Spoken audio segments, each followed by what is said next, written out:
தந்தையாகிய நாராயணமூர்த்தியிடம் வைகுண்ட பரம்பரை விஞ்சைகள் பெற்று பண்டு இருந்த தலத்தினை வந்திருந்து இருந்தனர் விஞ்சை பெற்று இருபுறம் முனிவர் சூழ பொருந்திடும் கமலமாது பூரணம் அதுவாய் நிற்க கரிந்திடும் ஈசப்பாவிகள் கயிறுவாள் வெடிகள் சூலம் புரிந்தவன் கோட்டி செய்து எம்பெருமானை சிறைபிடிப்பதற்காக சுவாமி தொப்பை நோக்கி வந்து கொண்டிருக்கின்றார்கள். அப்படி வந்து கொண்டிருக்கின்ற படைகளை எம்பெருமான் அறிந்து அவர் அருகில நின்ற மக்களை பார்த்து ஐயா சொல்வார்கள், மக்களே, முப்படியே உள்ள முறைநூற்படியாலே நான் தந்தையிடத்திலே பெற்ற உபதேசத்தின் பிரகாரம் இந்த நீச பாவிகள் எல்லாம் என்னை பிடிப்பதற்காக வருகின்றார்கள். ஆகவே மக்களே, நீங்கள் எல்லாம் சற்று முறையாமல் கொஞ்சம் ஒதுங்கி நில்லுங்கள் என்று மக்களை எம்பெருமான் உபதேசித்துக் கொண்டிருக்கின்றார். அந்த வேளையிலே நீச பாவிகள் எம்பெருமானை சிறைபிடிப்பதற்காக சுவாமி தோப்பை நோக்கி வருகின்றார்கள். சுவாமி தோப்பை வந்தடைகின்றார்கள். அங்கே ஐயாவை சூழ்ந்து அதிகமான மக்கள் இருந்து கொண்டிருக்கின்றார்கள். படை வருவதை அறிந்த மக்கள் ஆங்காங்கு ஒதுங்கி ஓடுகின்றார்கள். அப்போதுதான் பொறுதியாக இருந்த சான்றோர் மக்கள் பார்க்கின்றார்கள், ஆகா, நாம இத்தனை காலமும் அமைதியாக இருந்தோம், நீச பாவிகள் நம்மை படுத்திய கொடுமைகளை எல்லாம் ஏற்றுக்கொண்டோம், இனி நாமல் இப்படி இருக்கக்கூடாது. நமக்கு உதவி புரிய வந்த வைகுண்டரை, நம்முடைய தந்தையை பிடிப்பதற்காக நீச மன்னர்கள் வருகின்றார்கள். அவர்களை இரண்டில் ஒன்று பார்த்துவிட வேண்டும். ஆளுக்கு ஒருவனா ஆவானோ நீசனெல்லாம் தூணுவோலாக்க என்று துடியா எழுந்திருந்தார். ஆளுக்கு ஒருவனா ஆவானோ நீசனெல்லாம் தூளுவோலாக்க என்று அந்த சான்றோர் மக்கள் சீறு கொண்டு சினங்கொண்டு ஆடை மிக இறக்கி உல்லாசத்தை தொங்கலிட்டு படைதிரளாக சான்றோர் மக்கள் பண்பாக அந்த படைகளை எதிர்த்து நிற்கின்றார்கள். எதிர்த்து நின்ற சான்றோர் மக்களை பார்த்து எம்பெருமான் சொல்லுகின்றார்கள், கொதிக்கின்ற கோபமதை புத்திதானே தானடக்கி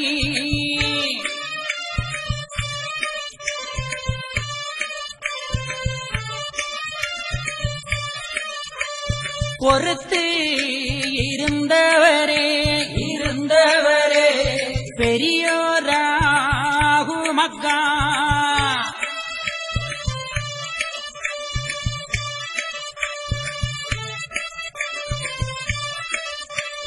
அறுத்திட என்றாலே அபூர்வமோ எந்தனுக்கு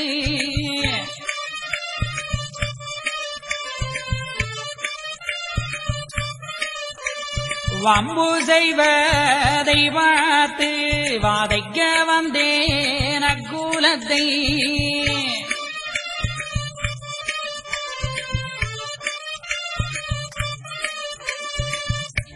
பொறுத்து இருந்தவரே பெரியோர ஆகுமக்கா அறுத்திட என்றால் அபூர்வமோ எந்தனுக்கு. மக்களை பொறுத்து இருங்கள். வம்பு செய்வதை பார்த்து வதைக்க வந்தேன் அக்குலத்தை.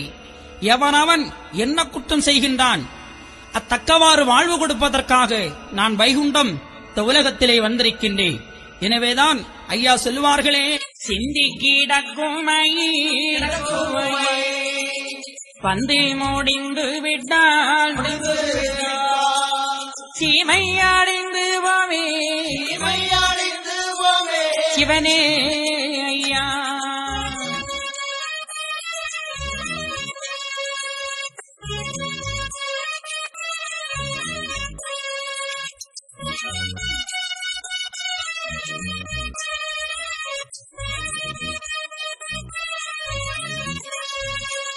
கைதட்டும் பொழுதோ கண் சிமிட்டும் நேரமோ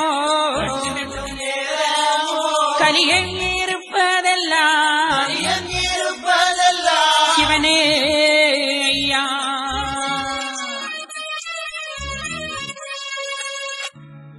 அறுத்திட என்றால் அபூர்வமோ எந்தனுக்கு. மக்களே, வம்பு செய்வதை பார்த்து வதைக்க வந்தேன் அக்குலத்தை. கைதட்டும் பொழுதோ கண் சிமிட்டும் நேரமோ கலியன் இருப்பதெல்லாம் சிவனே ஐயா. சிந்தி கிடக்கும் மயிர் பந்து முடிந்துவிட்டால் சீமை அழிந்திடுமே சிவனே ஐயா என்று சொல்வார்கள். எனவே நான் இவர்களையெல்லாம் அறுத்திட என்றால் இக்கணமே இந்நொடிப்பொழுதிலே நான் இவர்களையெல்லாம் அழித்து விடுவேன். இவர்களை தேர்ந்தெடுத்து நல்லவர்களை தேர்ந்தெடுப்பதற்காக வந்திருக்கின்றேன். அவனவன் செய்யும் குற்றம் ஆண்டி நான் அறிவேன் என்று சொல்வார்கள். எம்பெருமான் சொல்வார்கள், மக்களே நீங்கள் எல்லாம் உற்பனமாறிந்தோர் ஒதுங்கி இருங்கோ என்று சொல்வார்கள். நான் இவனை அழிக்க வந்திருக்கின்றேன், எனவே மக்களை நீங்கள் எல்லாம் அமைதியாக ஒதுங்கிருங்கோ என்று அவர்களை பார்த்து சொல்லிவிட்டு, செடிகளைத்து என் மக்களே என் மக்களே நான் தெளிந்த முயல் பிடிக்க வாரே,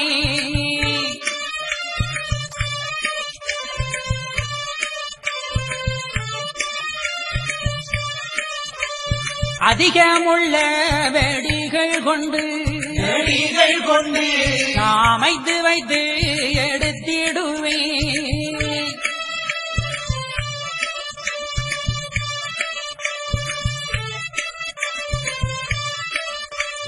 கண்ணு மக்கா நீங்கள் எல்லாம் கருத்தோடு இருந்திடுங்கோ,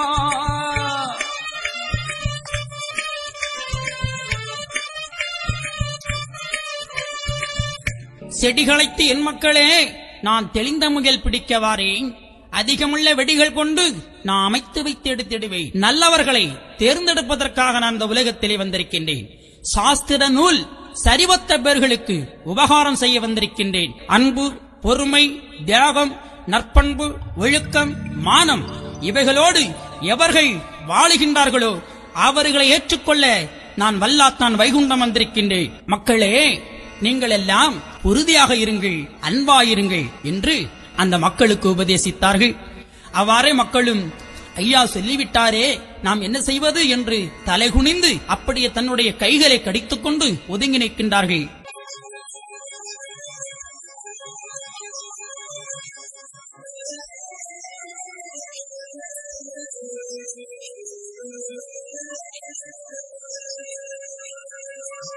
நீசன் மகிழ்ந்து எதிர்பாரே காணோம் என்று பாச காயறு கொண்டு பரமன் வைகுண்டரையும் கட்டி இறக்கியல்லோ கைவெடியால் தான் இடித்து கட்டி இறக்கியல்லோ கீழே போட்டு மிதித்து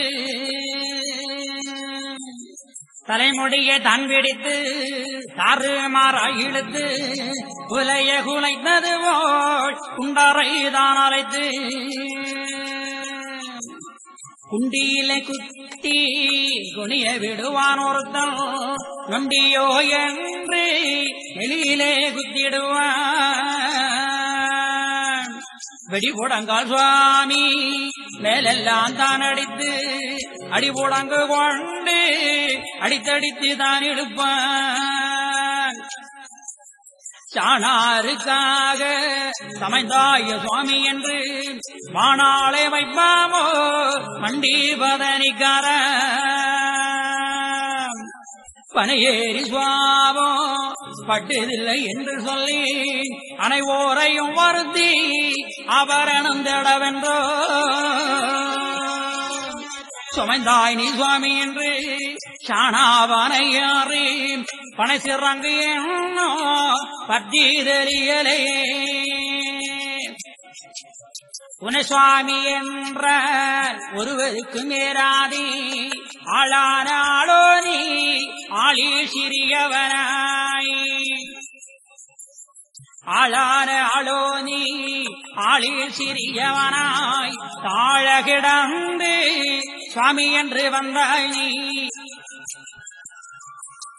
நாராயண சுவாமி நான் என்றது நீயோ வாரணத்தின் காலில் கட்டி பட்டுவோம் பாரு என்பான். உன்னோடு நின்றவர்கள் உன்னை அடிக்கையிலே என்னோடு வந்து என்னவென்று கேட்கலையே. அந்த கூட்டத்துக்குள்ளே நீச பாவிகள் சாட்டை கொண்டு தாறுமாறாக அடிக்கின்றார்கள். மக்களும் அவ்வாறே அடிய வாங்கிக் கொண்டு அங்கும் இங்குமாக ஓடிக்கொண்டிருக்கின்றார்கள். எம்பெருமான் 6 கால் கட்டினில் ஐயா அமர்ந்து கொண்டிருக்கின்றார்கள். அவிழ்ந்த துணியோடு அவர் இருக்கும் உபாயம் அதை அறியாமல் நீச பாவிகள் ஐயாவை ஓடி வந்து பிடித்தார்கள். பிடித்து கையை பின்னை வைத்து கட்டி இறுக்கி பாச கயிறு கொண்டு பரமன் வைகுண்டரையும் கட்டி இருக்கினார்கள். தன்னுடைய கைவெடியால் எடுத்து ஐயா வைகுண்டரை ஈழ போட்டு மிதித்தார்கள் பாவிகள். ஆகா, சொன்னால் இந்த உலகமே தாங்காது அவ்வளவு கொடுமைகளை ஐயாவை படுத்தினான். தலைமுடியை பிடித்து தாறுமாறாக இழுத்து குலையை குலைத்தது போல் குண்டரை தானடித்தான் பாவிகள். குண்டியிலே ஒருவன் கோல் கொண்டு குத்திடுவான், நொண்டியோ என்று எம்பெருமானை நெளியிலே குத்திடுவான். இத்தனை வேதனைகள் எம்பெருமானை செய்தார்கள். அப்போதுதான் ஐயா சொல்லுவார்கள், கூட்டிய கையை சேர்த்து கட்டியை காயிற்றே நான் கொலு சென்று நீரைத்தேனே சிவனே ஐயா.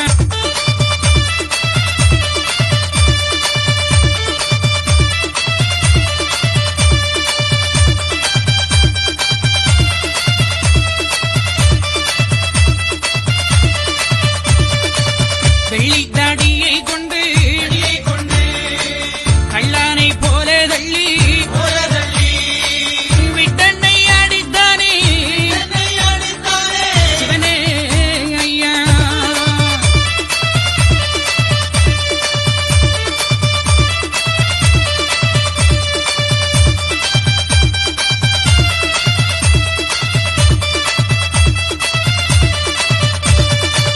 பகைவன் அடித்த அந்த தரப்பளி எண்ணி எண்ணி நினைத்துக் கொண்டேன் சிவனே ஐயா.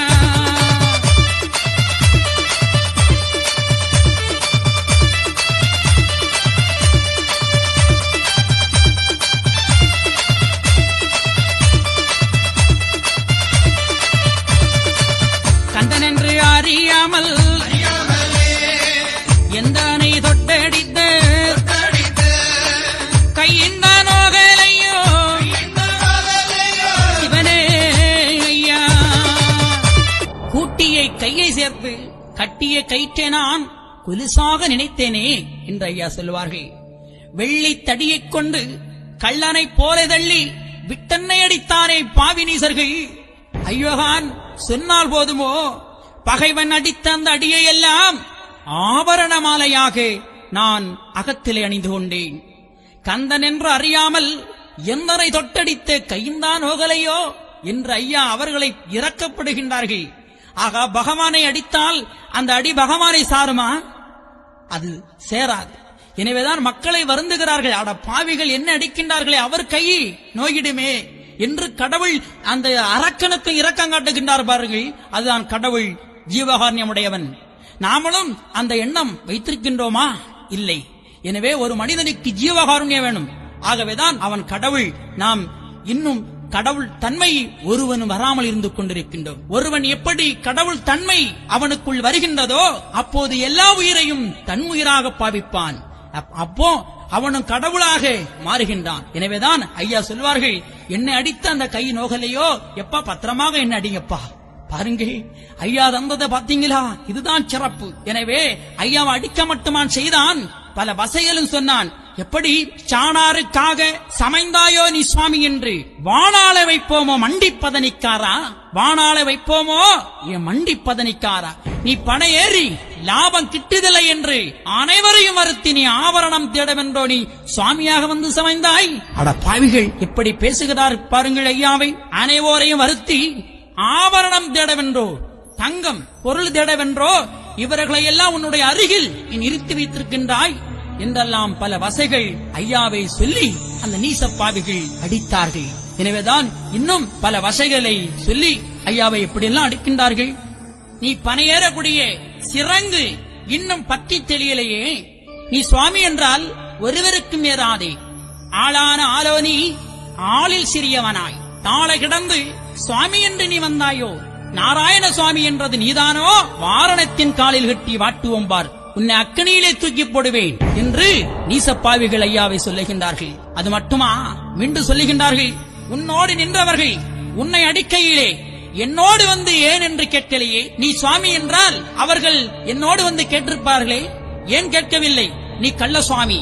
அது மாதிரி நீ சுவாமி என்றால் நாங்க கட்டிய கயிறு உன்னுடைய கையிலே பற்றுமோ என்றெல்லாம் ஐயாவை வைதான். அப்போதுதான் ஐயா சொல்வார்கள், எனையவன் வைததெல்லாம் எல்லாம் வாக்கு வரந்தான் என்று எண்ணி நினைத்துக் கொண்டு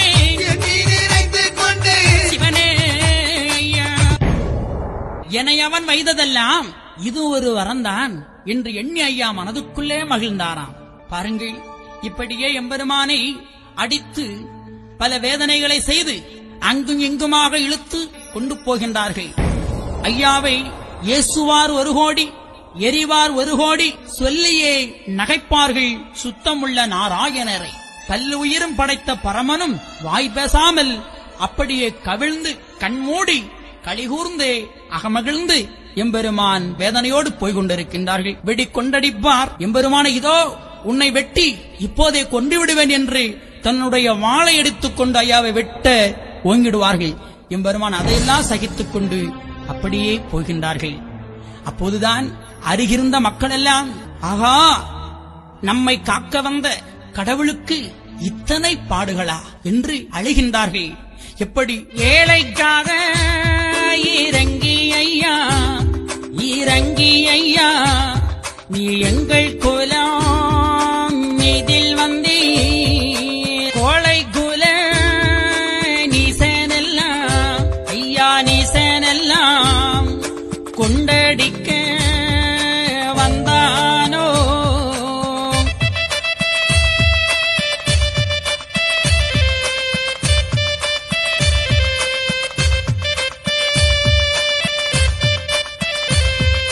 பாவி எந்த நீசனாலே ஐயா, நீசனாலே பட்டதுய தானறிந்து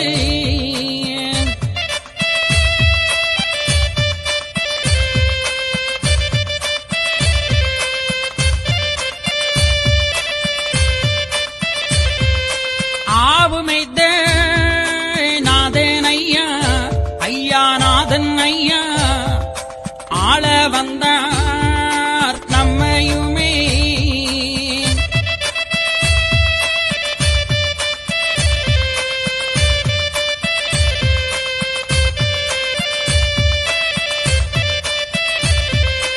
ஐயோ இனி நாமலெல்லாம் ஐயா, நாமலெல்லாம் ஆலைந்து மிக போவோமே.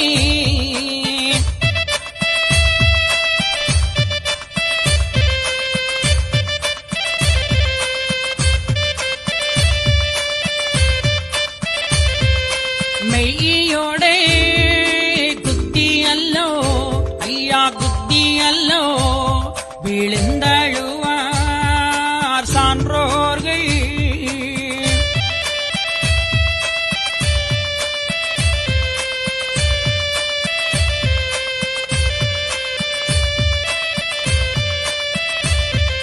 தாய் தகப்பன் இல்லை என்று ஐயா, இல்லை என்று தானடித்த நீசனெல்லாம்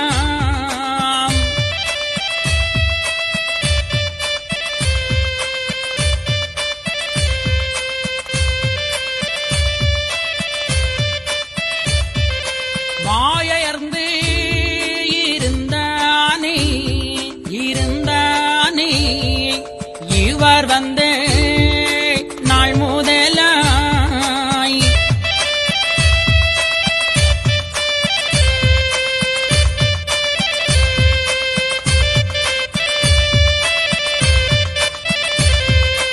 இனி யாரு நம்மையுந்தான் ஐயா, நம்மையுந்தான் ஏத்து கை தாரதுதான்.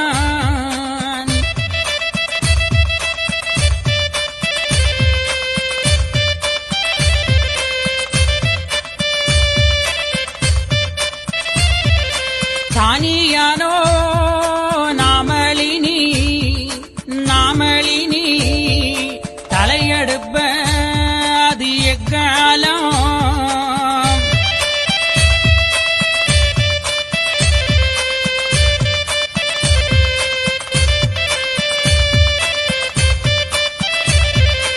என்று அந்த சான்றோர்கள் சான்றோர்கள் சொல்லி அழுத சத்தம்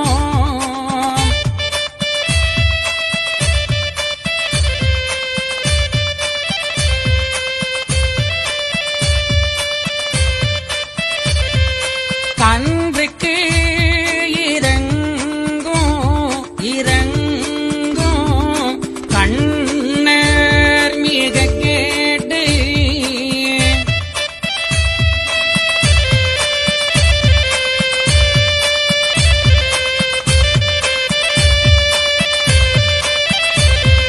மலையதுங்கோ நீங்கள் மக்கா மாமுனிவன் புத்திரரே மலையதுங்கோ நீங்கள் மக்கள் ஐயாவுடைய திருவானை இப்போமே தன்னில் வந்து இத்தனை நாள் வரைக்கும் கைபொருள் இச்சை மக்கா கருத்திலே மிக நினைத்து கைகூலி வேண்டியல்லோ கருமம் செய்தே ஆனாக்கால்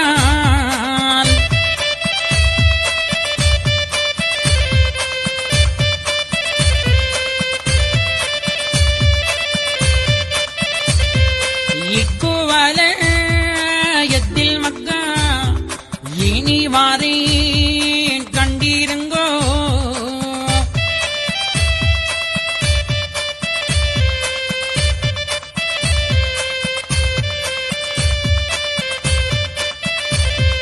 கர்மமது நிச்சயித்து தாரணியில் வந்ததுண்டால்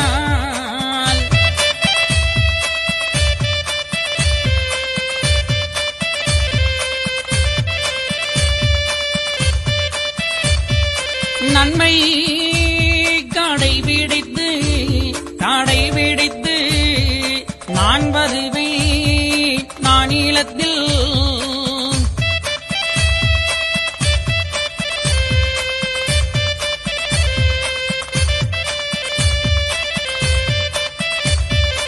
ஒன்றுக்கும் அலையாதுங்கோ அலையா வேண்டாம் உத்தமரை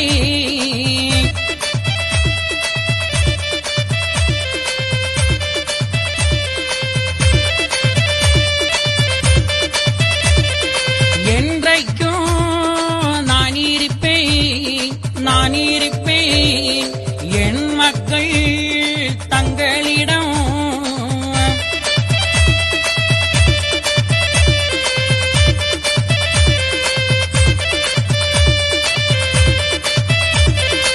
ஆளுவேன் ஓர் கூடைக்குள் ஆன வைகுண்டமனாய்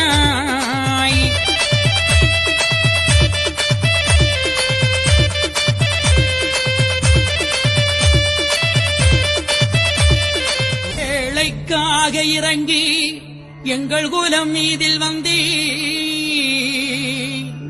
கோழை குல நீசன் கொண்டடிக்க வந்தானோ இந்த கோழைகுல நீசன் எல்லாம் உம்மை கொண்டடிக்க வந்தானோ அப்பப்பா என்றெல்லாம் அழுதார்கள். ஐயோ இனி நாமெல்லாம் அலைந்து மிக போவோமே மெய்யோட குத்தி அந்த மக்கள் எல்லாம் அழுதார்கள். தாய் தகப்பன் இல்லை என்று தானடித்த நீசனெல்லாம் நாமெல்லாம் அனாதையாக வாழ்ந்து கொண்டிருந்தோம், இவர்களுக்கு அப்பா கிடையாது அம்மா கிடையாது என்று சொல்லியே அடித்தார்கள் இந்த மக்களை. ஆனா ஐயா வைகுண்ட சுவாமிகள் என்று இந்த உலகத்துக்கு வந்தார்களோ அன்று இந்த குலம் தழைக்கப்பட்டது. ஏழை எளியவர்கள் எல்லாம் சிறப்படைந்தார்கள், பெண்கள் வாழ்வு பெற்றார்கள், ஆலய வழிபாடு பெற்றார்கள், சம உரிமை பெற்றார்கள். இப்படியெல்லாம் கிடைத்தது. ஆனா இது இனி நாம இதை இழந்துருவோமோ என்று இந்த மக்கள் எல்லாம் பயந்தார்கள்.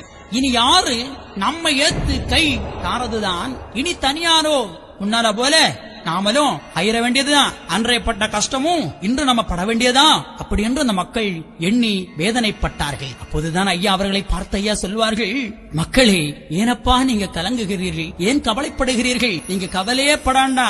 ஏனென்றால் ஐயா சொல்வார்களே, எப்பா மலையாதுங்கோ நீங்கள் மாமுனிவன் புத்திரரே, அலையாதுங்கோ மக்கா ஐயாதிருவானே, ஏன் நீங்கள் கவலைப்படுகிறீர்கள்?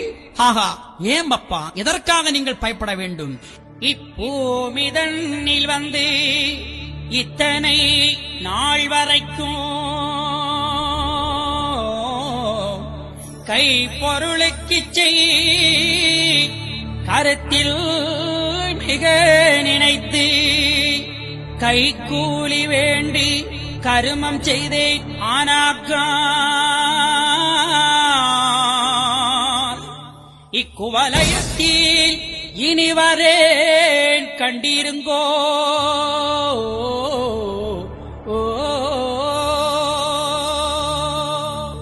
இத்தனை நாள் வரைக்கும் கைப்பொருளுக்கு இச்சை, கருத்தில் மிக நினைத்து கை கூலி வேண்டி நான் கர்மம் செய்தேன். ஆனாக்கால் இக்குவலயத்திலே வாரேன் கண்டிருங்கோ. ஐயா, அந்த உலகத்திலே வந்திருந்து கர்மமாகத்தான் தாரணி உள்ளருக்கு கர்மம் அதை தீர்த்தாய். ஐயா, எவரோடும் கைக்கூலி, காணிக்கை, காவடி இவை போன்று ஒன்று வேண்டாம் என்று சொன்னார்கள் இல்லையா? ஐயா சொல்வார்களே, முக்காலும் காணிக்கையும் வேண்டி மாடப்பள்ளிகள் முடிக்கவும் சொன்னதுண்டோ இவனே.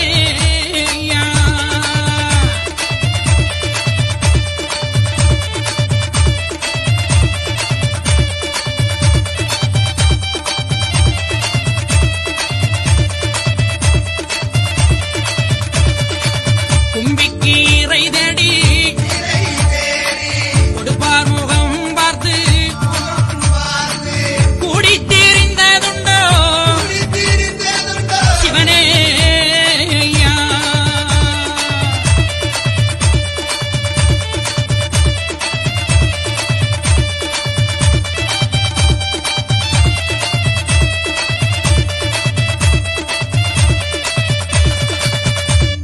முக்காலும் காணிக்கையை வேண்டி மடப்பள்ளிகள் முடிக்க சொன்னதுண்டா? என்னுடைய வயிற்றுக்கு இறை தேடி கொடுப்பார் முகம் பார்த்து நான் கூடி திரிந்ததுண்டா? இல்லையே. ஆண்டவா, இத்தனை நான் உனக்கு செய்தேனே, நீ ஏன் எனக்கு நன்மை செய்ததில்லை, ஏன் எனக்கு நீ நன்மை செய்யவில்லை என்று எத்தனை பேர்கள் கடவுளை திட்டுகிறார்கள், பேசுகிறார்கள், வைகிறார்கள். ஆனால் கடவுள் இதெல்லாம் கேட்டாரா? நாமல் இன்று செய்து கொண்டிருப்பது என்னது? எதற்காக செய்கின்றோம்? கொடுப்பார் முகம் பார்த்து கூடி நான் திரிந்ததுண்டா? இல்லையே. நான் ஒருவரிடம் ஒன்று கேட்கவில்லை. ஐயா சொல்வார்கள், தரும வைத்தியமா தாரணியில் உள்ளார்க்கு கருமமது தீர கணக்கெடுத்து பார்த்ததுவும். தாரணி உள்ளருக்கு கர்மம் முதல் தீர கணக்கெடுத்து பார்த்ததுவும். எம்பெருமான் கர்மத்தை போக்க ஐயா தர்மத்தால் செய்கின்றார்கள். நாம எத்தனை பேரு நம்முடைய கர்மத்தை போக்க தர்மத்தால் செய்து கொண்டிருக்கின்றோம் இல்லையே? இன்னைக்கு பணம் காசு வேண்டிக் கொண்டுதான் இன்றைக்கு நம்ம ஒரு பணியில ஈடுபடுகின்றோம். ஏதாவது நாம அதற்கு ஆசைப்படாம இருக்கின்றோமா? கிடையாது. எனவேதான் கடவுள் வேறு, நாம வேறாக இருந்து கொண்டிருக்கிறோம். ஆனால் ஐயா சொன்னார்கள், நமது வாழ்வும் மக்கள் வாழ்வும் ஒன்று போலே. எனது வாழ்வும் மக்கள் வாழ்வும் ஒன்று போலே. மக்களே, என்னை போன்று நீங்கள் இருங்கள் என்று சொன்னார்கள். இன்னைக்கு நாம் தான் உலகத்திலே பெரியவன், என்னை எல்லாரும் தெரிந்து கொள்ள வேண்டும், என்னை எல்லாரும் அறிந்து கொள்ள வேண்டும் என்றெல்லாம் நினைக்கின்றோம். அதெல்லாம் தவறு. நாம் இந்த உலகத்திலே கொண்டு வந்தது எதுவும் இல்லை, கொண்டு போறது எதுவும் இல்லை. எல்லாம் படைத்த ஈஸ்வரனுக்கே, எல்லாம் அந்த வைகுண்டருக்கே, எல்லாம் அந்த பரம்பொருளுக்கு அர்ப்பணம் என்று தன்னை ஒரு தியாகத்தன்மையோடு கடவுளோடு ஒப்படையுங்கள். நிச்சயமாக நீங்களும் கடவுளாகலாம். இதுதான் ஐயா சொன்னார்கள். இந்த உபதேசத்தை ஐயா சொல்லுகின்றார்கள். நான் எதையெல்லாம் ஆசைப்பட்டது உண்டா? கிடையாது.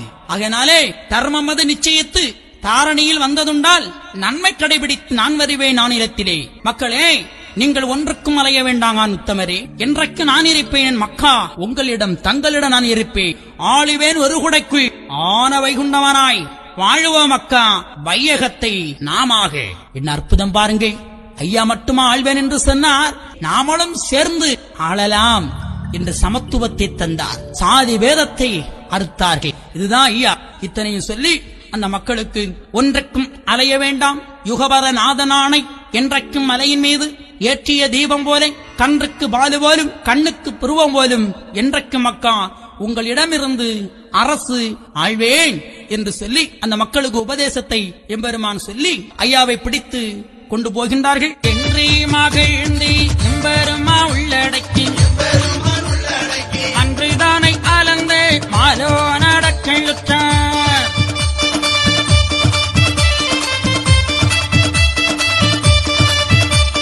கெட்டின கெட்டை கிருக்கமுடன் தான் இருக்கேன், கட்டின கட்டோடை கடுநீசன் தான் நடத்தி.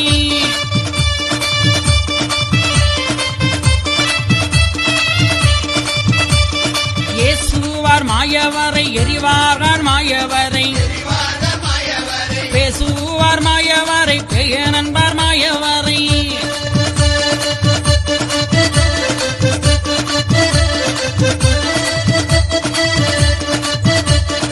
இப்படியே நீசன் குலங்கள் எல்லாம் மாயவரை, அப்படியே பேசி அடித்து மிக நடத்தி.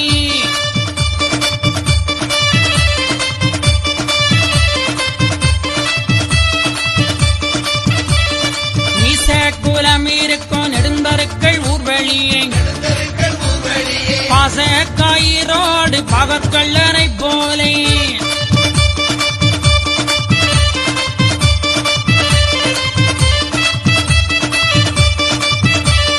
தெருவுக்கு தெருவு சிறு குழந்தை நீ சர்குலம் வருகின்ற மாயவனை மண்கட்டி பெத்தறிவார்.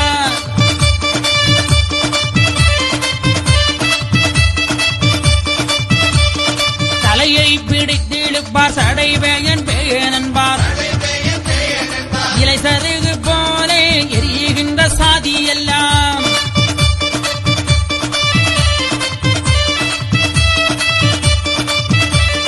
குண்டியிலே ஒருவன் கோல் கொண்டு குத்திடுவான், நொண்டியோ என்று எளியிலே குத்திடுவான்.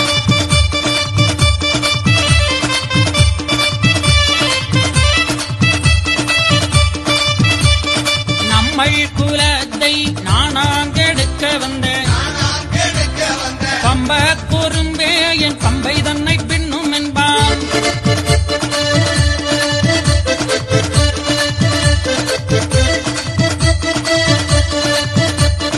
அதிலும் சிலவே அடடா போ என்று மதிலேறி வந்து மாமடவார் சிலர்கள்.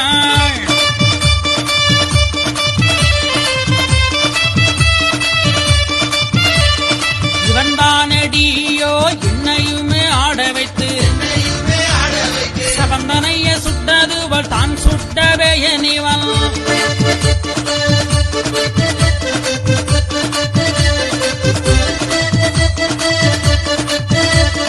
தலைமயிரை பானையில் தான் பங்கு வைத்திருக்கி குலையை குலைத்ததுவள் கொன்ற ஓடும் பாவி இவன்.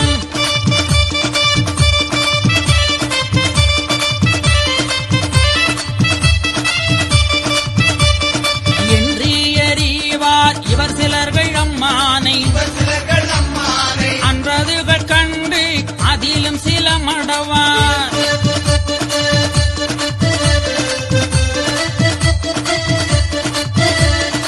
ஆமடியோ உங்களையும் அழைத்தானோ வீட்டில் வந்து, ஓமடியோ இந்த இருமாப்பு பேசாதுங்கோ.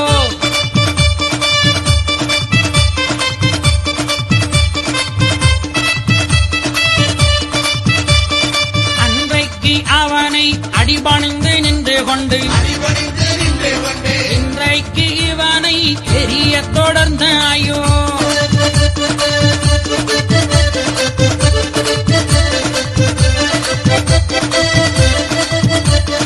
என்று சில பேர்கள் எரியாதே என்று உரைப்பார்.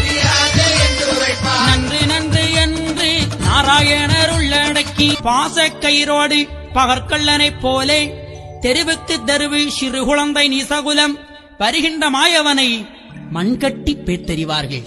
அட பாவி குலமே, ஐயாவுக்கு இந்த மக்களை காக்க வந்த கடவுளுக்கு சோதனையை பாருங்கள். எவராவது அறிந்து கொண்டார்களா கடவுளை? ஐயா சொல்வார்கள், களிமாசு கொண்டவர்கள் கண்டுகொள்ள மாட்டார்கள், களிமாசு கொண்டவர்கள் கண்டுகொள்ள மாட்டார்கள். அதே போல நீச குலமெல்லாம் களி மாசு பிடித்திருந்தார்கள், கடவுளை கண்டுகொள்ளவில்லை. எனவேதான் வருகின்ற மாயவனை மண்கட்டி பேத்தெறிந்தார்கள். தலையை பிடித்தெழுப்பார், சடைவேயன் பேர் என்பார். இப்படியே ஐயாவை பல கொடுமைகளை செய்து சுசீந்திரத்தை நோக்கி கொண்டு வருகின்றார்கள். அப்படி வருகின்ற பொழுது அதிலும் சில பேர்கள் மடவார்கள், பெண்கள் எல்லாம் மதிலேறி வந்து ஐயாவை பார்த்து சொல்லுகின்றார்கள், இவன் தானடியோ என்னையுமே ஆட வைத்து சமந்தனையை சுட்டது போல் தான் சுட்ட பேயன் இவன், தலைமயிரை பனையில் தான் பங்கு வைத்திருக்கி குலையை குலைத்தது போல் கொன்ற கொடும் பாவி இவன். அட பாவி குலமே, அந்த பெண்கள் இப்படி பேசுகிறார்கள் பாருங்கள். ஏனென்றால் அவர்களுக்கு பேய் பிடித்திருந்தது.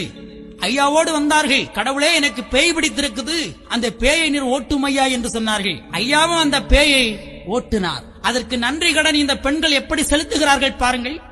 அதிலும் ஒரு சில பெண்கள் நல்லவர்கள், பெண்களே உங்களை வீட்டில் வந்து அழைத்தானா, என்னோடு வாருங்கள் என்று.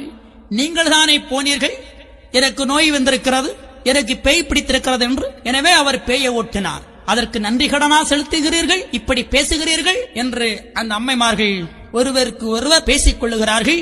அப்போதுதான் எம்பெருமான் மனதுக்குள்ளே எண்ணுகின்றார்கள், நீங்களே ஒருத்திக்கு ஒருத்தி உரைத்திருங்கோ, இந்த வழக்கு உங்களுக்குள்ளே தீரட்டும் என்று எம்பெருமான் வந்து கொண்டிருக்கின்றார். அப்படி வருகின்ற பொழுது தாவி சுசீந்திரம் தலநோக்கி கொண்டு சென்றார்கள். சுசீந்திரத்தில கொண்டு அனந்தபுரத்தை ஆண்ட நீச மன்னனிடம் கொண்டு ஐயாவை விட்டிருக்கின்றார்கள். ஐயாவை என்னென்ன சோதனைகள் எல்லாம் செய்கின்றான் பாருங்கள். கலிராசன் முன்பு ஐயா வைகுண்டரை கொண்டு நிறுத்தப்பட்டிருக்கின்றது. வைகுண்ட சாமிகளை இவன் கடவுள்தானா, இல்லை என்றால் ஒரு பைத்தியக்காரனா, ஒரு பித்தலாட்டக்காரனா என்பதை நாம் அறிய வேண்டும் என்று எண்ணிய நீச மன்னன், ஏதேடா எந்த கைக்குள் இருப்பதையும் ஓதடா உந்தல் உற்றவலுவாலை அப்போது ஆயன் அடக்கமிக அறிந்து இப்போது தான் உரைத்தால் இந்த நீச கூலங்கள்.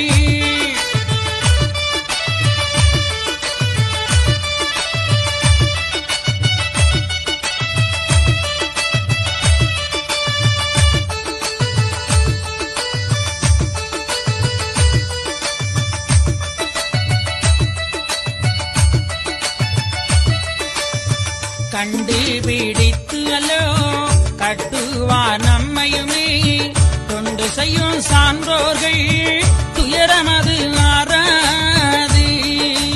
நாம் நினைத்த காரியமோ நடவாது ஆனதினால் ஏனினைதான் சொல்ல போறோமென அடக்கி எல்லாம் படைத்த ஏகன் கிருபையென அல்லா நினைத்தபடி ஆகுமென உரைத்தார்.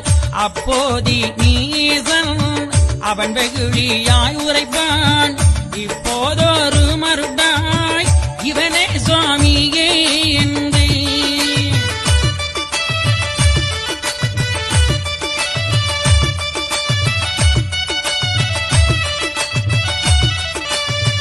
மருளிதான் என்று மாற்றான் மிக மறந்து கொண்டு போங்க சரணம் பூண்டவன் முன்பதிலே என்றுரைத்த போது ஏவல் சிவாயிகளும் நடத்தி இழுத்து நாராயணரையுமே தனது கையில் இருந்த மோதிரத்தை கலற்றி தனக்குள் கைக்குள் மறைத்து வைத்துக் கொண்டு வைகுண்டரை பார்த்து கேட்கின்றான், அடை பயலே, என் கைக்குள்ளே என்னடா இருக்கிறது சொல்வார்ப்போ என்று கேட்கின்றான். அப்போது எம்பெருமான் தன் கைக்குள் மறைத்து வைக்கப்பட்டது மோதிரம்தான் என்பதை எம்பெருமான் அறிந்தார். ஆனால் நாம் சொல்லிவிட்டால் நமக்கு தொண்டு செய்கின்ற இந்த மக்களுக்கு துயரம் தீராது. ஏனென்றால் இந்த உண்மையை ஐயா சொல்லியிருக்கலாம், ஏன் சொல்லவில்லை? இதுதான் நாம யோசிக்க வேண்டும், நல்ல சிந்திக்க வேண்டும். அனந்தபுரத்திலே அனந்த பத்மநாபனுக்கு பெரிய கோட்டைகளை எழுப்பியதும் அந்த மன்னன் தான். ஏனென்றால் மகாவிஷ்ணு நாராயணமூர்த்தி என்ற உண்மையை அவன் அறிந்தான். அத்தனை கோட்டைகளை அவன் செய்தான். அதுபோன்று இப்பொழுதும் சுவாமி தன் கைக்குள் இருப்பது மோதிரம்தான் என்றது உண்மையை சொன்னால் நிச்சயமாக இன்று வைகுண்ட சுவாமிகளுக்கு உலகத்திலே பெரிய ஆலயம் அன்றே எழுப்பியிருப்பான் அனந்தபுரத்து மன்னன். ஆனால் ஐயா சொல்லவில்லை. ஏனென்றால் கடவுள் நல்லவனுக்கும் கெட்டவனுக்கும் எல்லோருக்கும் உதவி செய்கின்றார். ஐயா சொல்வார்களே, கடவுள் எல்லா உயிருக்கும் உயிராக இருக்கின்றார். ஐயா சொல்வார்களே, மோட்ச உயிர்க்கும் நரக உயிர்க்கும் தீனரேக பாவி உயிர்க்கும் ராச உயிர்க்கும் பள்ளிவாசல் உயிர்க்கும் வைகுண்ட பதவி உயிர்க்கும் எவ்வுயிர்க்கும் எங்கள் ஐயா சிவ சிவ சிவ சிவா அரகர அரகரா.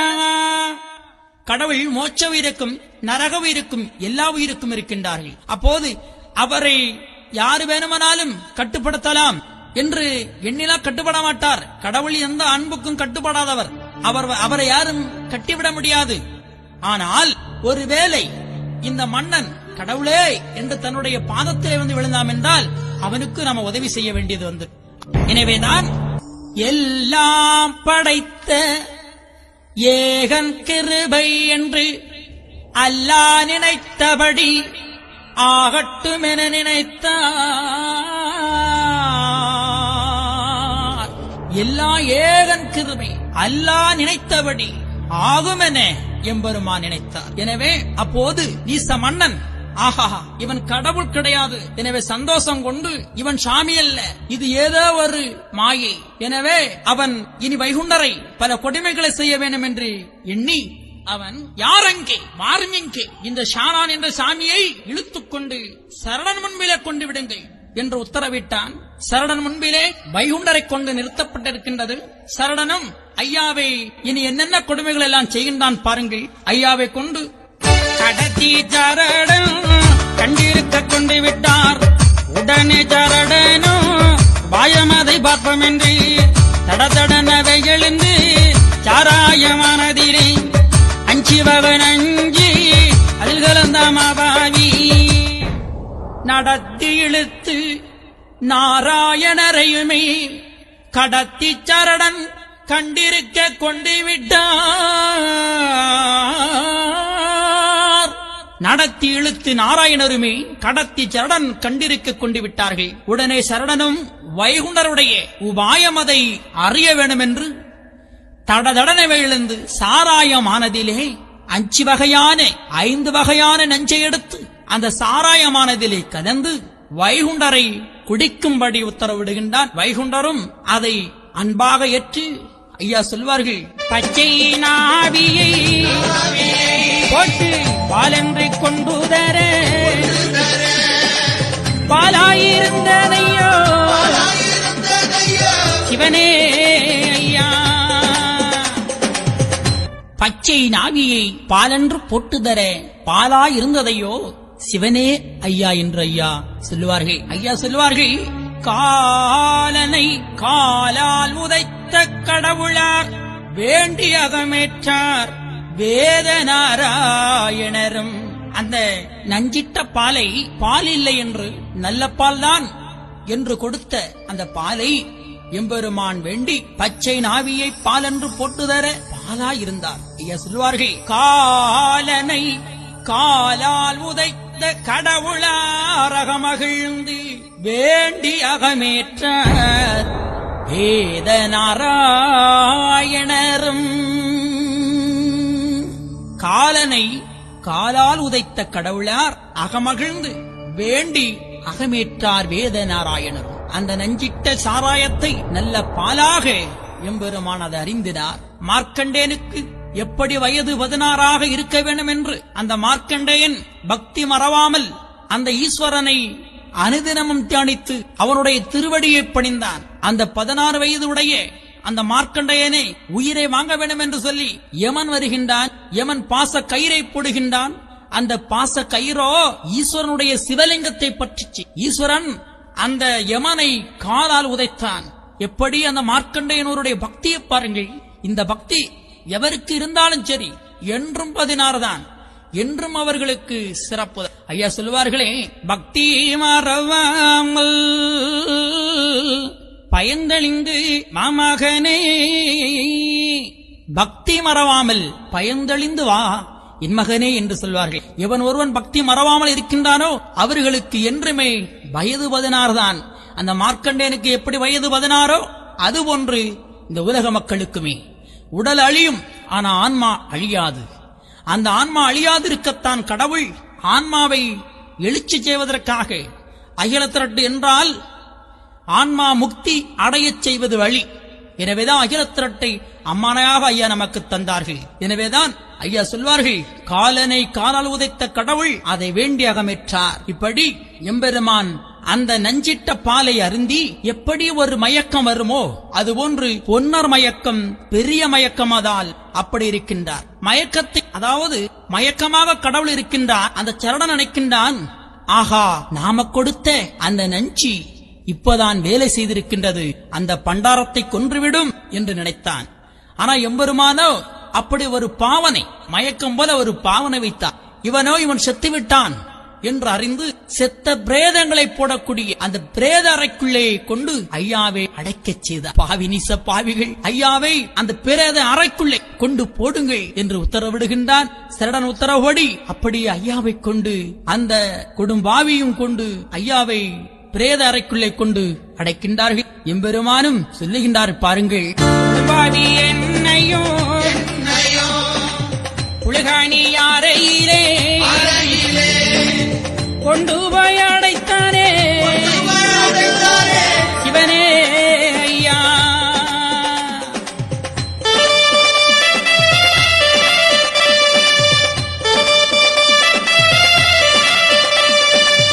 அடைத்த அரங்கதனை அலங்கார தேர்த்தென்று அகத்தில் இணைத்துக் கொண்டே சிவனே ஐயா. ஈட்டிக்கல் கொண்டு வந்து ஈட்டி போட வேணுமேன நீ சேரும் செய்தானே சிவனே ஐயா.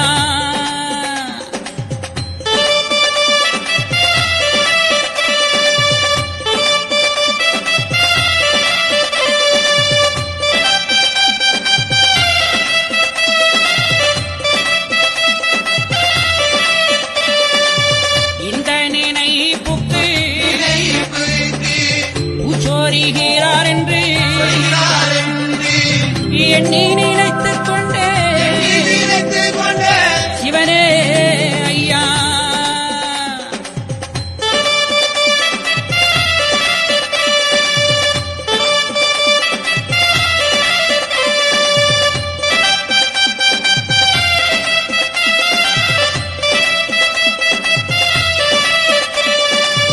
நெய்யூற்றி கட்டையடிக்கி ஈயையும் வைத்து ஆதி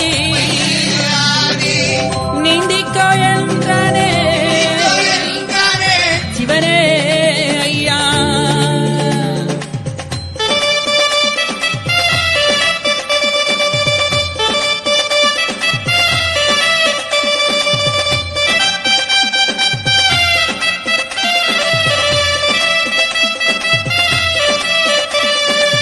புளியாத மேனி குளிக்க நாளாச்சுதென்று குளிபாட்டு நின்றதையோ சிவனே ஐயா.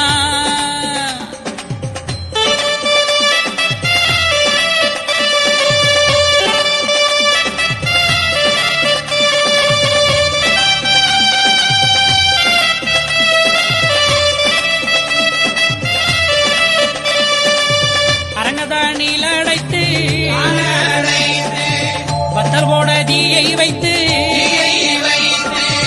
அசையாமல் இருந்தனையோ சிவனே ஐயா. கொடும்பாவி எண்ணையும் புழுகானி அறையினிலே கொண்டு போயடைத்தானே சிவனே ஐயா. அடைத்த அரங்கதனை அலங்கார தேர் தட்டு என்று நான் நினைத்துக் கொண்டேன். நீற்றுக்கள் கொண்டு வந்து நீந்தி போட வேணுமென்று நீசனம் செய்தானே சிவனே ஐயா, இந்த நினைப்புக்கு பூச்சொரிகிறேன்.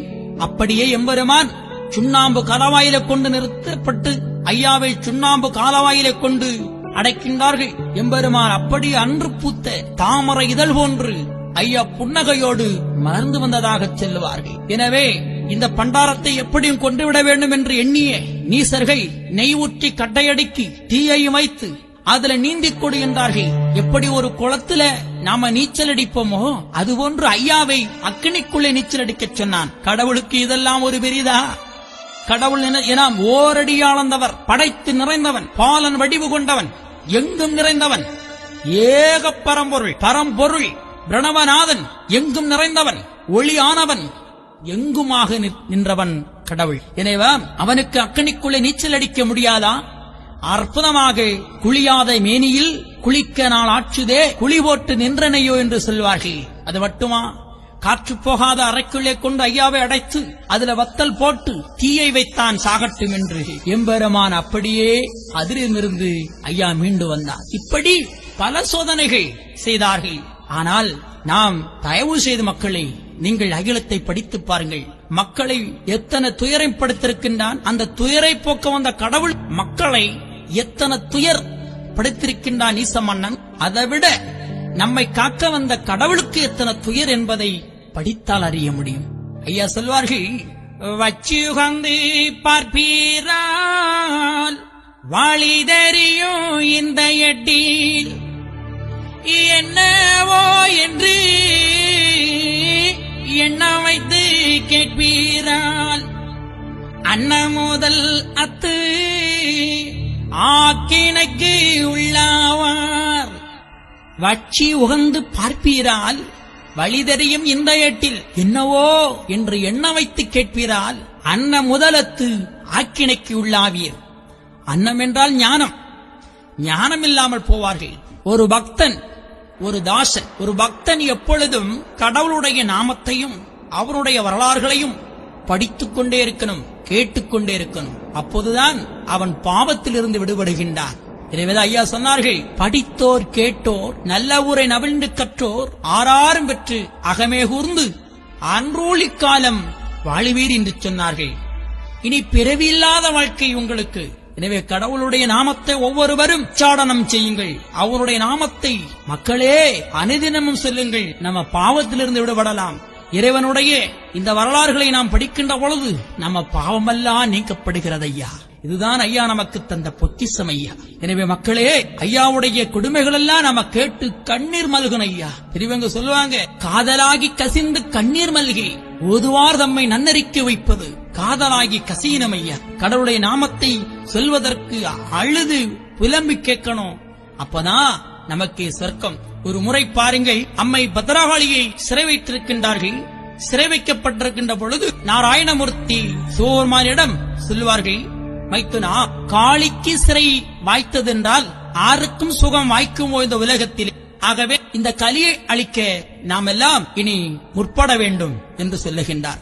அதற்கு ஈஸ்வரன் சொல்லுவார், உலகத்தை படைத்த ஈஸ்வரன், நமக்குள் உயிருக்கு உயிராயிருக்கக்கூடிய ஈஸ்வரன் நாராயணமூர்த்தியிடம் சொல்வார், பாருங்கள் மைத்துனா, கடனாகான் என்னோடு கலங்கு மொழி பேசுவது நானோகான் தடுத்தேன், நாட்டுக்களின் இட்டறுக்க ஏனோகான் மைத்துனரே என்னோடு இந்த மொழி நீர் உரைப்பது நியாயம்தானா?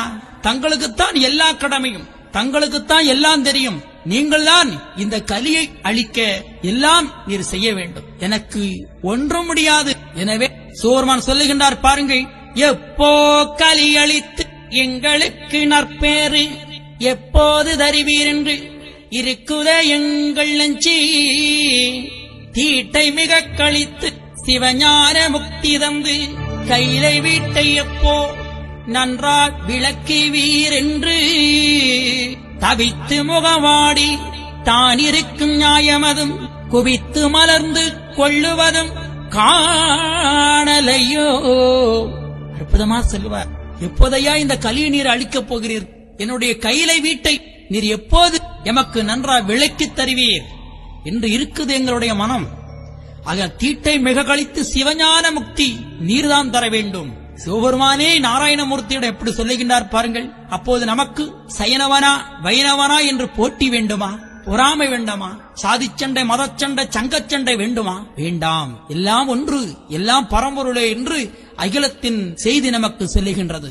மக்களை நன்றாக தெரிந்து கொள்ளுங்கள். எனவே அந்த சிவபெருமானுக்கும் கையிலையை மீட்டுக் கொடுத்தார் நாராயணமூர்த்தி. இதுவேதான் இத்தனை கொடுமைகளும் ஈச பாவிகள் செய்கின்றார்கள். சொல்லலாம், சொல்லிக்கொண்டே போகலாம். இதனால் சொல்லால் அடக்கப்பட முடியாது கடவுளை. எனவே ஐயாவை மீண்டும் மோழுக்குழி மோது மோதனவை புழுக்கள் தோளுவழி புழுக்கள் தூணி மிகச் சரிய அட்டை ஈ தேள் மிதக்க அந்த நாற்றத்துறைக்குள்ளே கொண்டு ஐயாவை போட்டு பல கொடுமைகளை செய்தார்கள்.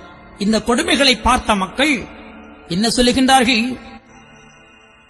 கையாடி நிற்க காரணமாயவர்க்கு சான்றோருக்காக தரும குருநாதன் ஐயாவால் முடியும்.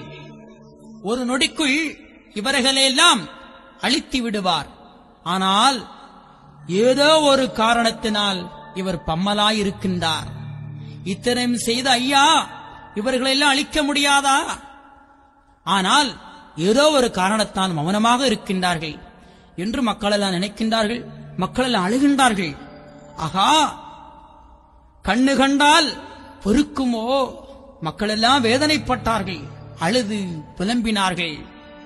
நம்ம ஐயாவுக்கு இத்தனை சோதனையா, இத்தனை வேதனையா? நம்ம இனி அலைந்து போவோமோ? இனி நம்மளை யாரு காப்பாற்றுவா என்றெல்லாம் மக்கள் அழுதார்கள். அப்போதுதான் அந்த மக்களை பார்த்து ஐயா சொல்லுவார்கள், மீண்டே மொழியாமல் முகமலர்ந்து அங்கிருந்தான்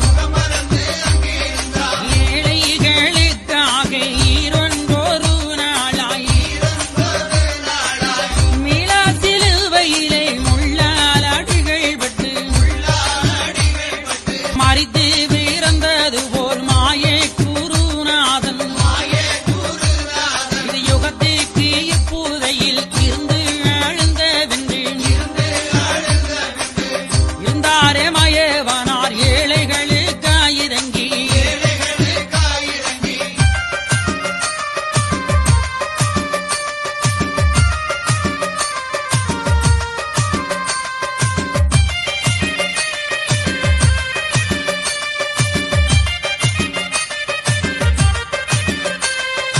இருந்தாரே மயவனார் ஏழைகளுக்காயிரங்கி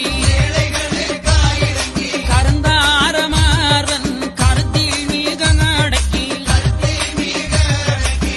எல்லாம் அடக்கி இருக்கும் அந்த நாளையிலே பொல்லாத கலியன் புறப்பட்டான் மெற்கனவே பேயனையோ இங்கே கொடுவாரும் என்று அப்போது சொல்லி அவன் நடந்தான் மேற்கனவே. இப்போ வைகுண்ட சுவாமியாக மகாவிஷ்ணு இங்கே வைகுண்டமாக வந்து பிறந்திருக்கின்றார் என்ப உண்மையை அகிலத்தின் வாயிலாக நமக்கு சொல்லுகின்றார்கள். எங்கெல்லாம் மக்கள் கஷ்டப்படுகின்றார்களோ அங்கு ஏதோ ஒரு உருவத்திலே கடவுள் தோன்றுகின்றார். இதுதான் ஐயாவளி என்பது ஒரு மகத்துவம், ஒரு ஒற்றுமை. கடவுளை பிரித்து பார்ப்பது கிடையாது. ஒன்றே கடவுள், ஒன்றே குலம், ஒருவனே தேவன் என்ற உண்மையை அகிலத்திரட்டாமனை நமக்கு நன்றாக விளக்குகின்றது. ஐயா சொல்வார்கள், அன்று ஏழைகளுக்காக நாம் மீளா சிலுவையிலே முள்ளாலடிகள் பட்டு என்னை ஆணி அடித்து என்னை வேதனைப்படுத்தினார்கள். அதையெல்லாம் நான் சகித்துக் கொண்டு இந்த மக்களுக்கு நான் பல நன்மைகளை செய்து அவர்களுக்கு சிறப்பான வாழ்க்கையை கொடுத்தேன்.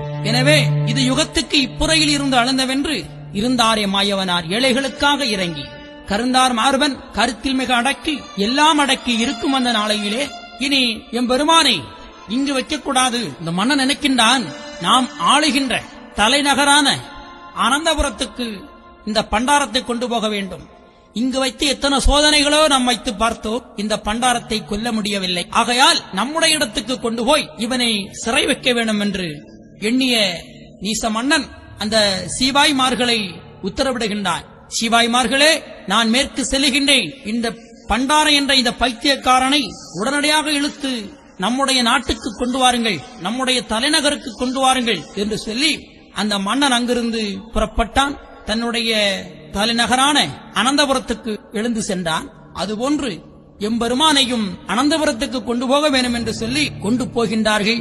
கொண்டு போனாரே கோட்டாற்று ஊரோடே கண்டு பெறும் பாவியெல்லாம் கட்டி கொண்டு தானறிய எரிவார் சில பேர்கள், ஏசுவார் சில பேர்கள்.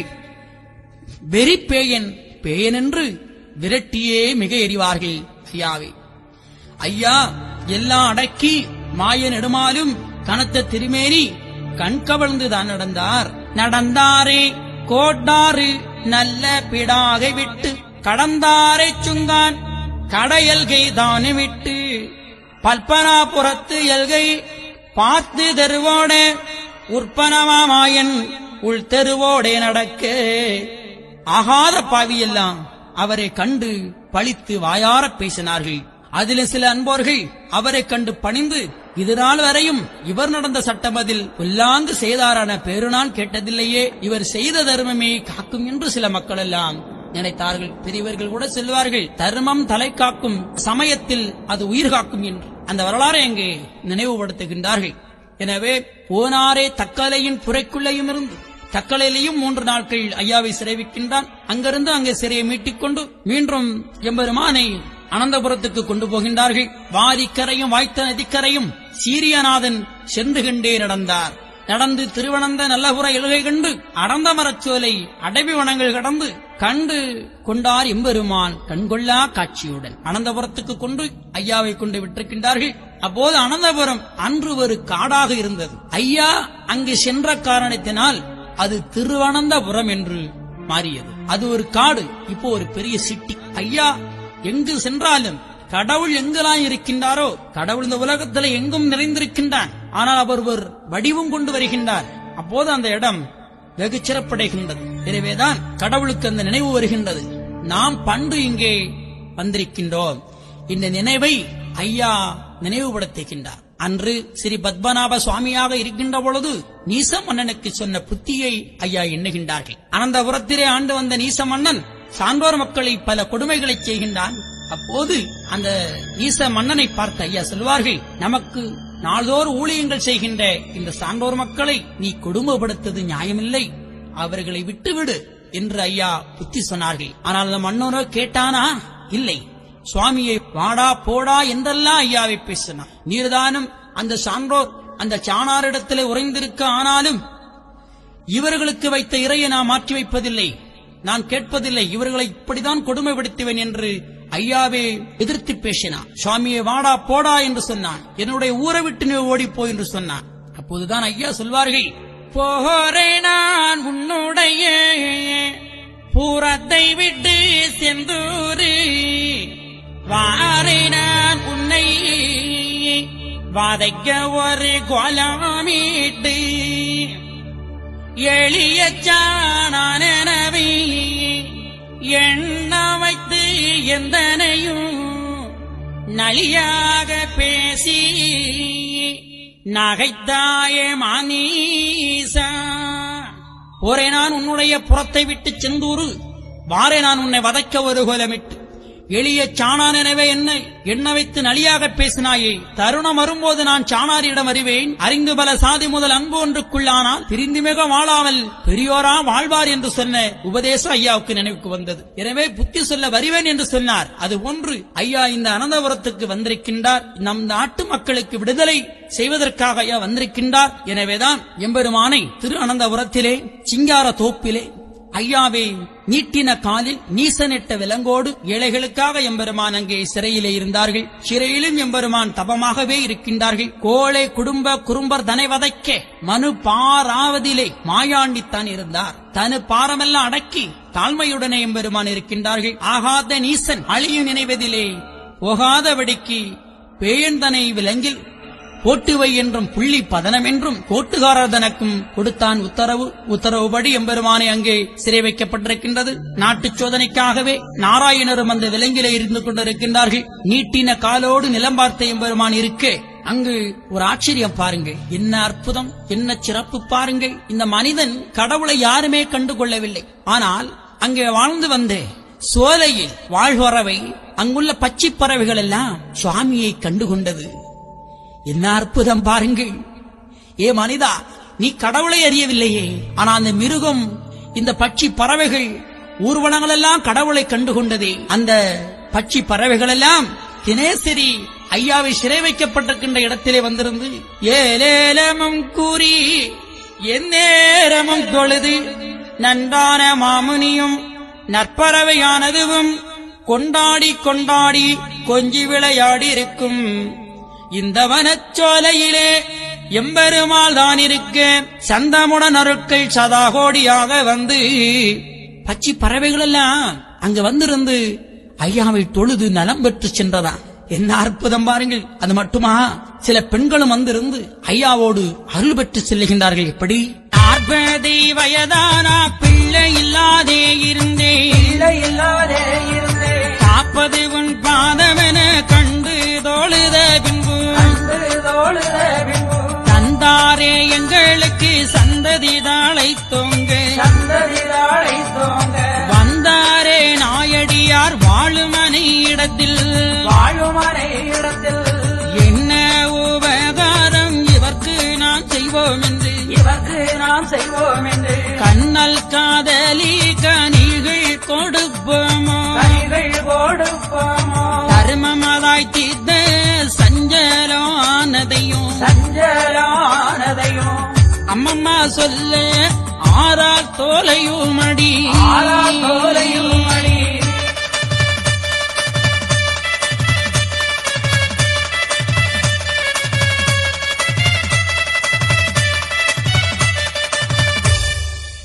40 வயதாய் நான் பிள்ளை இல்லாதிருந்தேன்,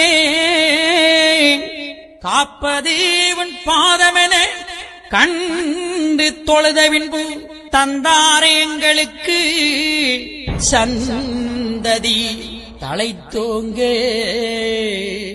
40 வயதாய் நான் பிள்ளை இல்லாமல் இருந்தேனே ஐயா, காப்பது உன் பாதமெனே வந்து உன்னுடைய திருவடிகளை நான் பணிந்தேன். இந்த ஊர்க்காரங்கள் எல்லாம் சேர்ந்து என்னை ஒதுக்கி வைத்தார்கள். இவள் மலடி என்று என் அருகில் கூட யாரும் வரமாட்டார்கள். அந்த காலம் அப்படிதாயா இருந்தது. ஒருவளுக்கு பிள்ளை இல்லை என்று வச்சுக்கிடுங்களே, அவளை மலடி என்று பட்டம் கட்டி ஒரு நல்ல காரியம் நடக்கக்கூடிய இடத்திலே அந்த அம்மையை வர சம்மதிக்க மாட்டார்கள். அந்த அம்மை எதுக்கு கூட போக மாட்டாங்க. அதே போல கணவன் இறந்த ஒரு பெண் போனால் கூட அவளுக்கு ஒரு வெள்ளை சேலையும் இல்ல ஒரு புளு கலர் சேலையும் கொடுத்து அந்த அம்மையும் ஒதுக்கி வைப்பார்கள். அந்த அம்மா அருகிலும் போக மாட்டார்கள். அதோ தாலியர்த்தவ வாரா போகக்கூடாது என்று ஒதுங்கி போவார்கள். அதுபோல் பிள்ளை இல்லாமல் வந்தக்கூடிய பெண்களையும் மலடி வாரா அவள் அருகிலே போகக்கூடாது, அவள் கையில இது வாங்கக்கூடாது என்று தீட்டு என்று தள்ளி வைக்கப்பட்ட சமூகம் தான் இந்த சமூகம். ஆனா இன்று அப்படி இருக்கின்றதா? இல்லை. இதுதான் ஐயா தந்த நமக்கு வழி. இன்னைக்கு பாருங்கள், ஒருவள் கணவனை இழந்தால் அவள் மறு கல்யாணம் செய்து கொள்ளலாம் இல்லையா? இன்னைக்கு பிள்ளை இல்லையா?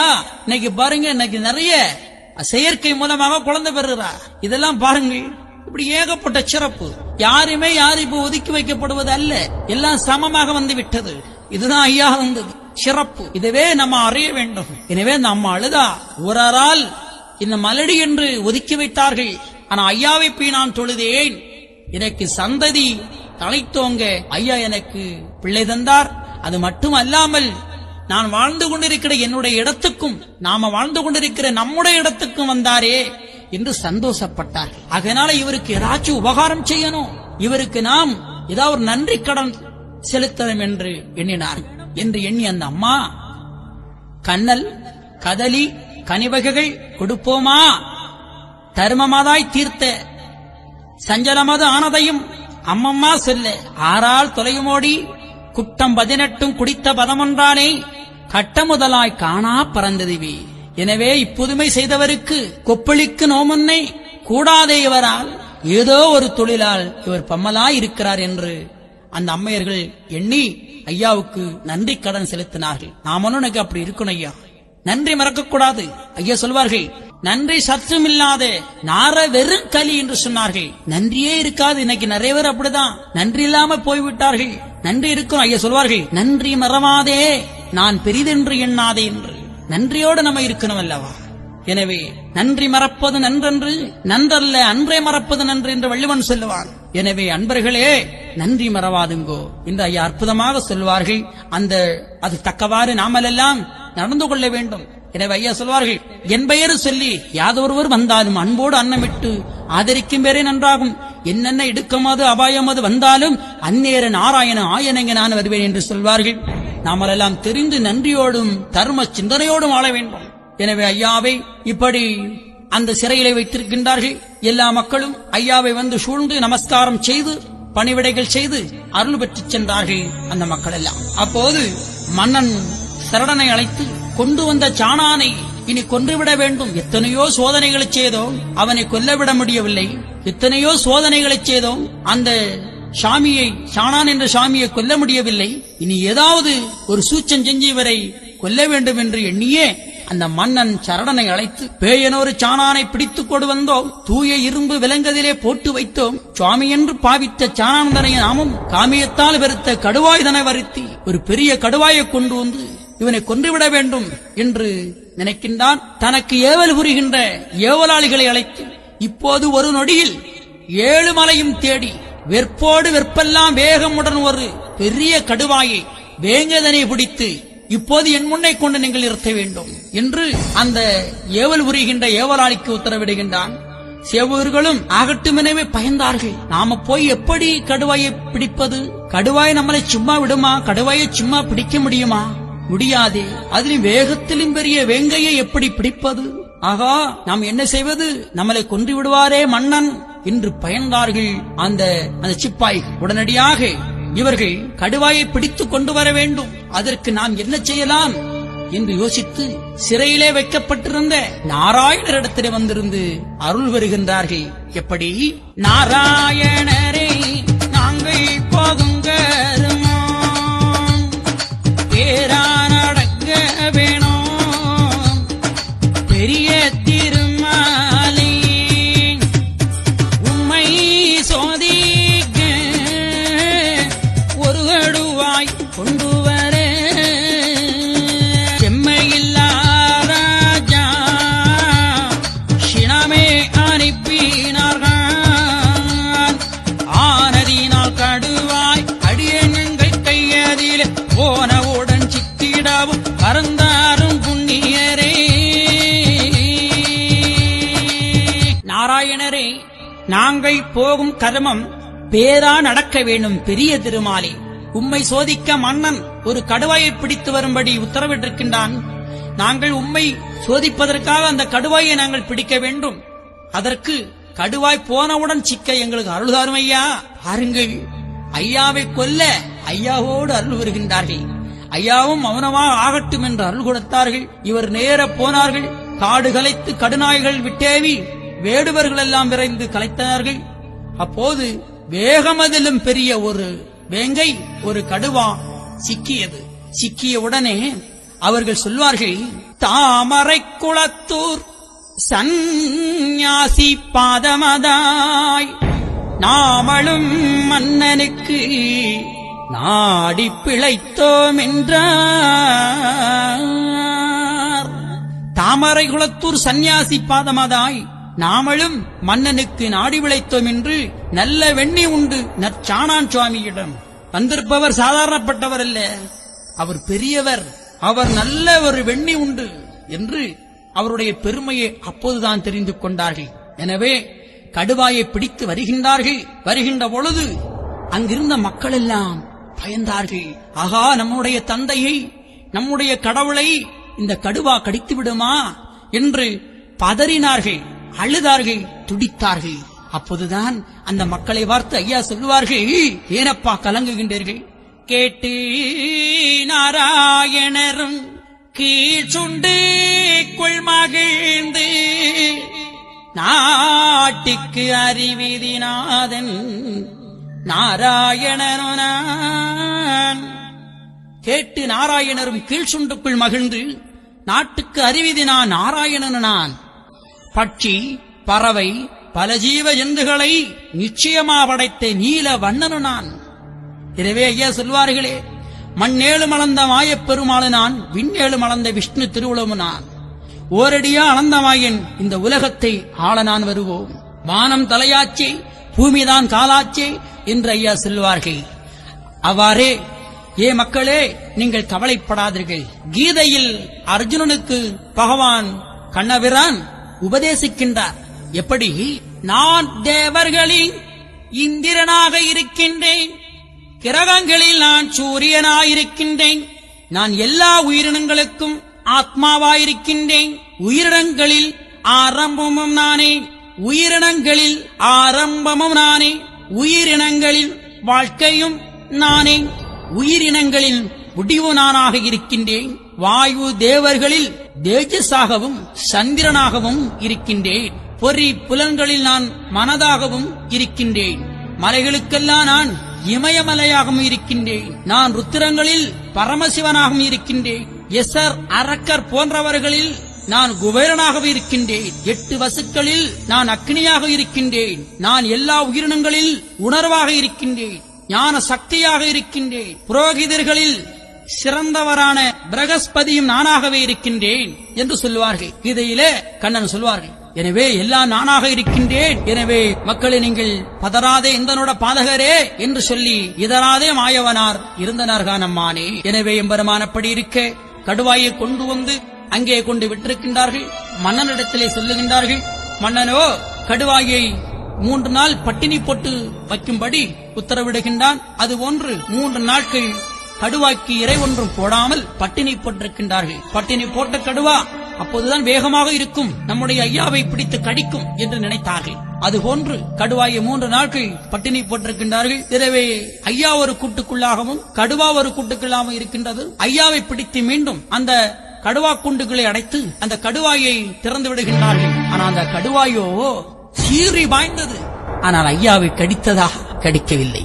நீரிலத்தில் இந்த மனிதர்கள் என்னை அறியவில்லை என்றாலும் மின்னிலத்தில் நான் படைத்த இந்த மிருகம் என்னை அறியாதா? மிருகம் கண்டுகொண்டது இவர் கடவுள்தான் என்று. எனவே ஐயாவுடைய திருவாதத்தை மண்டியிட்டு முத்தமிட்டது.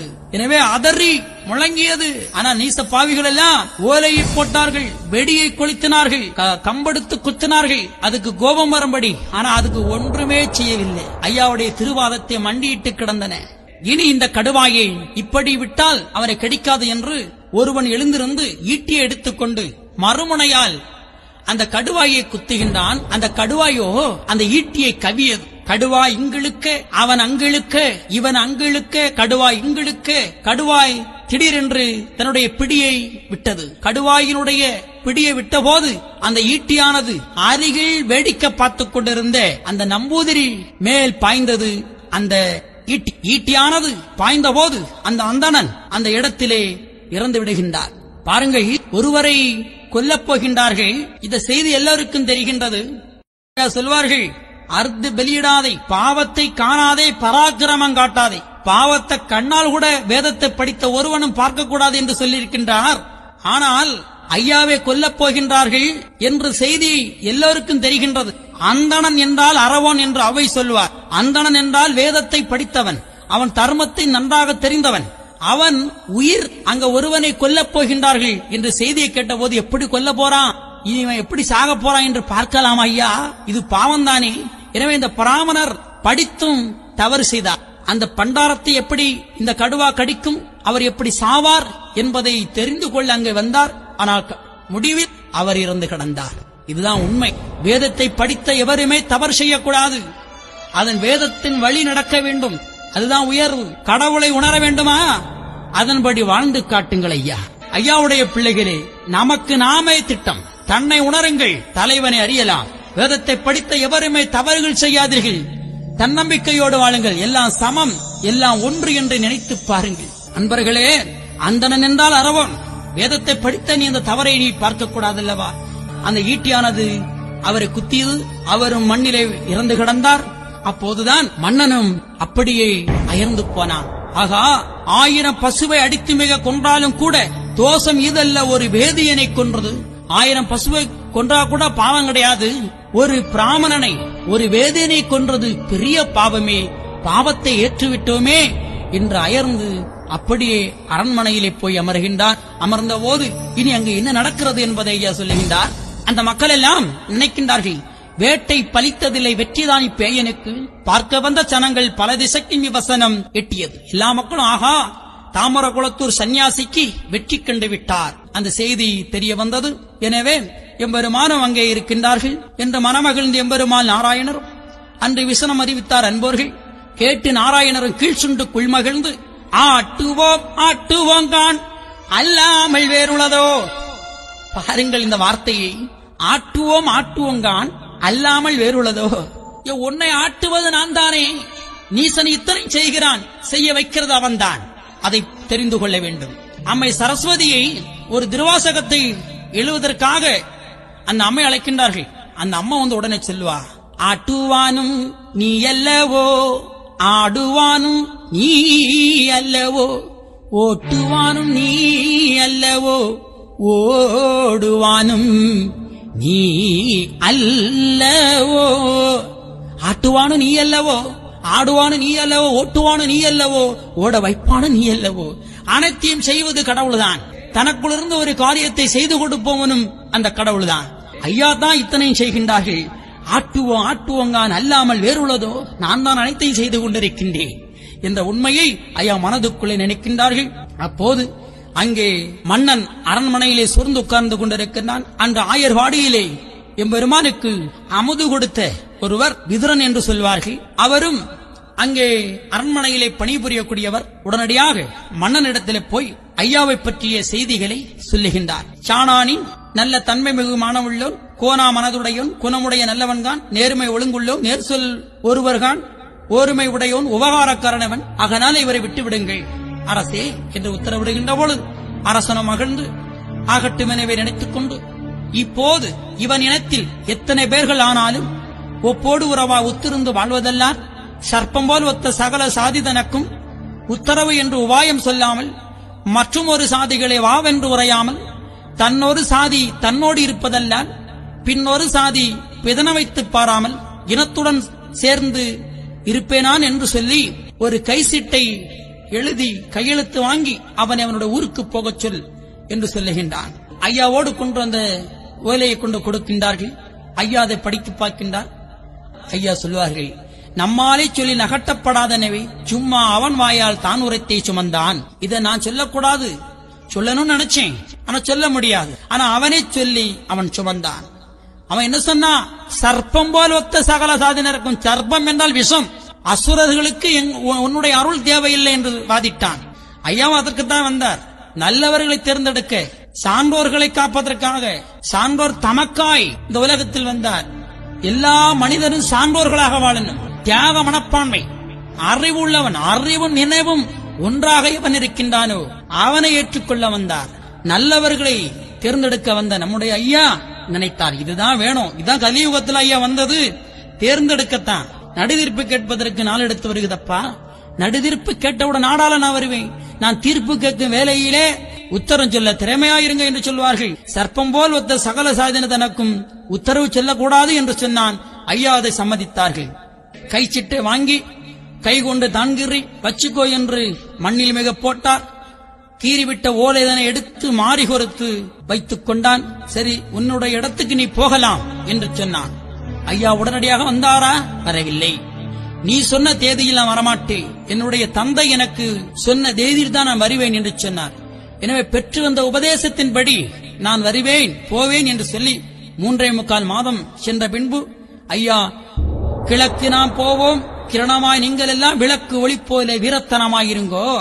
அப்போது அங்கிருந்த அன்பான மக்கள் எல்லாம் ஐயாவை கட்டில் செய்து இயல் வாகனம் போல தூக்கி சுமந்து கொண்டு வருகின்றார்கள். அதில் ஒரு சில நீச குலங்கள் அந்த சான்றோர் மக்களை பார்த்து, உழைக்க மதியற்ற இந்த சாணார்கள் இந்த சாணான் என்ற சுவாமியை தூக்கி சுமந்து போகின்றார்கள் என்று கேலி கிண்டல் செய்தார்கள். அப்போது அதுல ஒரு சில அன்பர்கள், அவன் சுவாமி அவன் சுமக்கான், உனக்கு என்னப்பா நஷ்டம் வந்து போச்சுது என்று சொல்ல, ஐயாவும் அதை ஏற்றுக்கொண்டு அப்படியே வந்து கொண்டிருக்கின்றார்கள். அப்படி வருகின்ற பொழுது பல அதிசயங்களை எல்லாம் காட்டிவிட்டு ஐயா மீண்டும் சுவாமி தோப்பு தலத்திலே வந்திருந்து பல இகனை அங்கு நடத்துகின்றார்கள். தொட்டினில் இருந்த சுவாமி விளியுமிட்டு மட்டில் இருந்த வளர்தாமரை வதியிலே வந்து வதிகண்டு வட்டமிட்டு தானாடி விந்து வழிக்கு மேல்கதிகள் ஆகுதென்று இன்று மேல் எனக்கு யாக வியாழம் வருது என்று சொல்லி எம்பெருமான் அந்த சுவாமி தோப்பு தலத்திலே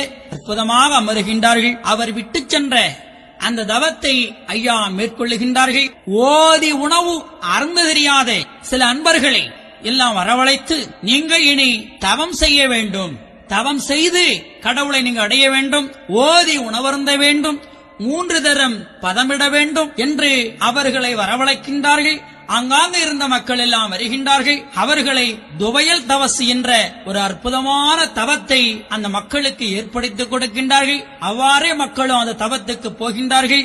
ஐயா சொல்லுவார்கள், எப்படியும் கும்பிடுவான் அவனை புழுக்கிடங்கள் தள்ளிடுவேன், பிழைப்பதற்கு வழிபார்த்து மக்கா பிளத்த தவம் செய்திடுங்கோ, கும்பிட்டு தவம் செய்தவருக்கு கோட்டை தலம் காட்டிக் கொடுக்க வருகிறார் என்று ஐயா சொல்லுவார்கள். அதுபோன்று ஐயா அந்த மக்களை தவத்துக்கு அனுப்புகின்றார்கள். அவர்களும் தவத்தை அற்புதமாக செய்து வருகின்றார்கள். ஐயாவும் தவத்தை அற்புதமாக செய்து இந்த கலியை முடிக்கின்றார் என்ற வரலாற்றினை இந்த இசையின் மூலமாக நிறைவு செய்து கொள்கின்றோம். அன்பர்களே, ஐயா தவத்தை மேற்கொண்டு எல்லோரும் வாழ வாழ ஐயா அன்பாக தவம் இருக்கின்றார்கள்.